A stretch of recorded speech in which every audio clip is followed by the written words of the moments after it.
नमस्कार दोस्तों आज की इस वीडियो में हम सबसे पहले बात करने वाले हैं खेसारी लाल यादव के बारे में। लेकिन दोस्तों खेसारी लाल यादव के बारे में बात करने से पहले अगर आप लोग मेरे चैनल पर नए हैं तो प्लीज़ मेरे चैनल को सब्सक्राइब करिए लीजिएगा, क्योंकि हम अपने चैनल पर इसी तरह के तगड़ा खबर और रोमांटिक खबर लाते रहते हैं। और अगर तुम लोग नए हो तो सब्सक्राइब करो, वो जो लाल वाला बटन है उस पर फूट फेंक के मारो या फिर मोमबत्ती, मुझे नहीं पता, बस क्लिक हो जाना चाहिए। दोस्तों खेसारी लाल यादव आजकल बहुत ज़्यादा कंट्रोवर्सी में रहते हैं और बहुत ज़्यादा चर्चे में रहते हैं। दोस्तों पब्लिक का कहना है कि खेसारी लाल अगर 100 गो गाना गाते हैं उसमें से 80 गो गाना चोरी का रहता है। दोस्तों वो सबसे पहले बोला हुआ था राजन सिंह मुकुट, लेकिन दोस्तों मेरा मानना है कि ऐसा गलत है, क्योंकि दोस्तों राजन सिंह मुकुट मूर्ख आदमी है। वो हमेशा खेसारी लाल यादव को हमेशा टारगेट करते रहते हैं। अगर खेसारी लाल यादव कुछ सही भी करते हैं तो राजन सिंह मुकुट कुछ उल्टा सीधा बोलकर उसको गलत साबित कर देते हो। कहते ना दोस्तों कि अगर बेटा मूर्ख हो ना तो बाप को हमेशा गलत कहबे करता है।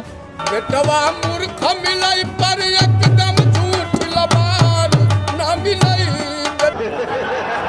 दोस्तों अब बात करते हैं पवन सिंह के बारे में। दोस्तों पवन सिंह भी आजकल काफ़ी चर्चे में है, क्योंकि दोस्तों हाल फिलहाल पवन सिंह ने एक इंटरव्यू दिया जिसमें खेसारी लाल को काफ़ी ज़्यादा उल्टा सीधा बोले। उसके वजह से दोस्तों आजकल पवन सिंह भी काफ़ी ज़्यादा कंट्रोवर्सी में है और काफ़ी ज़्यादा चर्चे में है। दोस्तों जैसे ही पवन सिंह ने खेसारी लाल यादव को उल्टा सीधा बोला तो खेसारी लाल का फैंस भी पवन सिंह को काफ़ी ज़्यादा उल्टा सीधा बोला और काफ़ी ज़्यादा ट्रोल किया, जिसके वजह से दोस्तों आजकल पवन सिंह भी काफ़ी ज़्यादा कंट्रोवर्सी में है और काफ़ी ज़्यादा चर्चे में है। बेटवा मूर्ख मिलाई पर एकदम झूठ लबार ना मिलाई।